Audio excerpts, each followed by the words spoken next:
Praise the lord. దేవుని నామానికి మహిమ కలుగును గాక. మన రక్షకుడు ప్రభు అయిన యేసుక్రీస్తు నామంలో మీ అందరికీ నా ప్రత్యేకమైన వందనాలు. అందరూ ఎలా ఉన్నారు? బాగున్నారా? అనుదిన మన్నా అనేటువంటి యొక్క ఆధ్యాత్మిక కార్యక్రమమునకు మిమ్మల్ని ప్రేమతో ఆహ్వానిస్తున్నాను. ఈ కార్యక్రమం ద్వారా మీరెంతగానో బలపరచబడుతున్నారని, మీరెంతగానో ఆదరించబడుతున్నారని నేను నమ్ముచున్నాను. ఈరోజు కూడా ఒక చక్కటి వాక్యాన్ని ధ్యానం చేసుకుందాం. నేటి ధ్యానాంశము కీర్తనల గ్రంథము 58వ కీర్తన 11వ వచనము. కావున నిశ్చయముగా నీతిమంతులకు ఫలము కలుగును. చూడండి, ఈ చదువుకున్న భాగంలో దేవుడు చక్కటి మాట ద్వారా ఈ రోజున మనతో మాట్లాడుతున్నాడు. నీతిమంతులుగా ఉన్న మీకు నిశ్చయముగా మీకు ఫలము కలుగుతుంది అనేటువంటి మాటను మనం ఇక్కడ చూస్తున్నాం. ఈ రోజున మనము చేస్తున్నాం ఎంతో కష్టపడి పనులు, నీతిగా బ్రతుకుతున్నాం. ఈ లోకంలో ఎంత నీతిగా బ్రతికినా, ఎంత నీతిమంతులముగా మనము మార్చుకున్నా, మన జీవితాలను సరిచేసుకున్నా, నీతివంతమైనటువంటి జీవితాలను మనము కొనసాగిస్తున్నా, మన జీవితాలలో ఫలాన్ని పొందుకోలేని పరిస్థితుల్లో ఈ రోజున చాలామంది ఉన్నారు.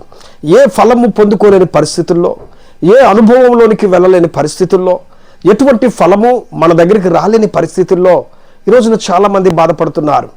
ఈ రోజున ఆయన వాక్యం ద్వారా మాట్లాడుతున్నాడు మనతో. తప్పకుండా నీతిమంతుడికి ఫలము కలుగుతుంది. నీ ప్రార్థన జీవితానికి తప్పకుండా ఫలము కలుగుతుంది. నీ భక్తి జీవితానికి తప్పకుండా దేవుడు ఫలం అందిస్తాడు.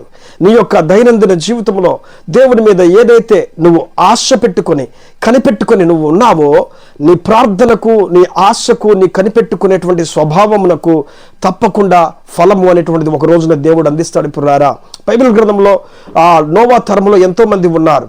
ఎంతో మంది నోవా తరములో ఉన్న ప్రజలు ఉన్నా కూడా నోవా దగ్గరికే వెళ్ళిపోయి ఆయన మాట్లాడుతున్న మాట, నోవా, ఈ తరము వారిలో నీవొక్కడవే నీతిమంతుడుగా ఉన్నావు. చూడండి, ఆ సొదొమ గొమొర్రా పట్టణాన్ని దేవుడు నాశనం చేయటానికి అక్కడికి వెళ్ళినప్పుడు దేవదూతలు చెప్తున్నారు, దేవుని దృష్టికి నువ్వు నీతిమంతుడుగా ఉన్నావు. ఏమండి, ఆ ప్రజలతో నశించటం, ఆ ప్రజలతో చంపటం, ఆ ప్రజలతో ఈ కుటుంబం పాడైపోవటం దేవునికి ఇష్టం లేదు.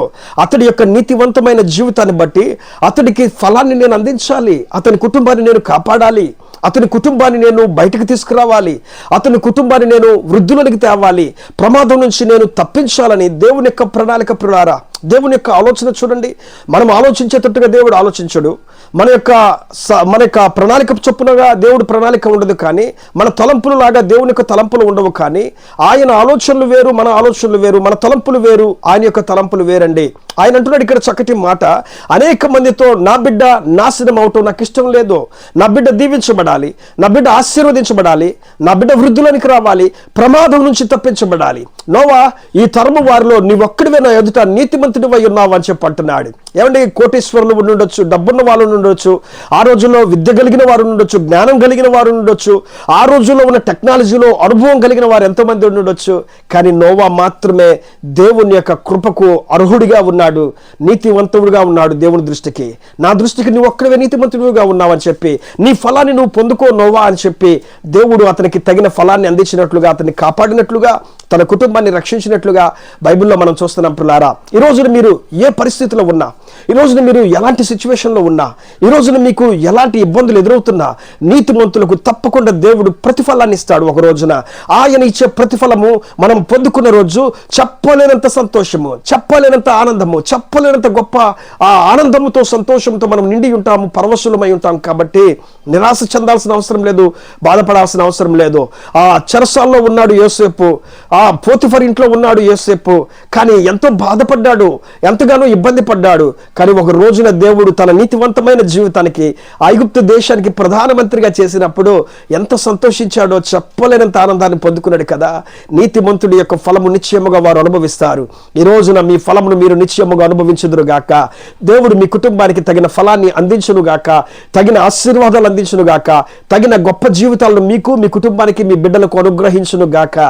ఆమేన్. ప్రేమ కలిగిన తండ్రి, గొప్ప దేవుడు యేసయ్య, ఈ వాగ్దానం ఎంతమంది అయితే చదివి ఉన్నారో, విని ఉన్నారో, వారి జీవితాలు అద్భుతాలు జరిగించి గొప్ప కార్యాలు చేసి తగిన రీతిగా నాయన నీ ఫలాలను వీరికి దయచేయమని, అన్ని విధాలా మీరు వీరిని ఆదుకొని ఆదరించి నీ కృపాక్షేమాలతో నింపి నడిపించి వర్ధిల్ల చేయమని, నీతిమంతులకు నిశ్చయముగా తగిన ఫలము కలుగునన్నట్లుగా నీ బిడ్డలకు ఎన్నో సంవత్సరాల నుంచి ఎదురు చూస్తుండగా వారికి తగిన ఫలాన్ని వారికి అందించి సంతోషపెట్టమని యేసు నామములో ప్రార్థించి అడిగి వేడుకుంటున్నాము పరమ తండ్రి. ఆమేన్, ఆమేన్. ఈ వాక్యం మీకు ఆశీర్వాదకరంగా ఉంటే, మిమ్మల్ని బలపరిస్తే, ఈ యొక్క ఛానల్ని సబ్స్క్రైబ్ చేయండి. అలాగే ఈ వాక్యాన్ని ఇతరులకు షేర్ చేయండి. దానివల్ల దేవుని యొక్క వాక్యం బయటికి వెళ్తుంది. కొంతమంది కొత్త వారు మీలాగే వాక్యం చేత బలపరచబడతారు. కాబట్టి వాక్యాన్ని ఇతరులకు షేర్ చేయండి. దేవుడి చిత్తమైతే మరలా మరొకసారి మనం కలుసుకుందాము రేపటి రోజున. అప్పటి వరకు దేవుడు తోడుగా ఉండి మిమ్మల్ని దీవించి ఆశీర్వదించును గాక. ఆమేన్. Praise the lord.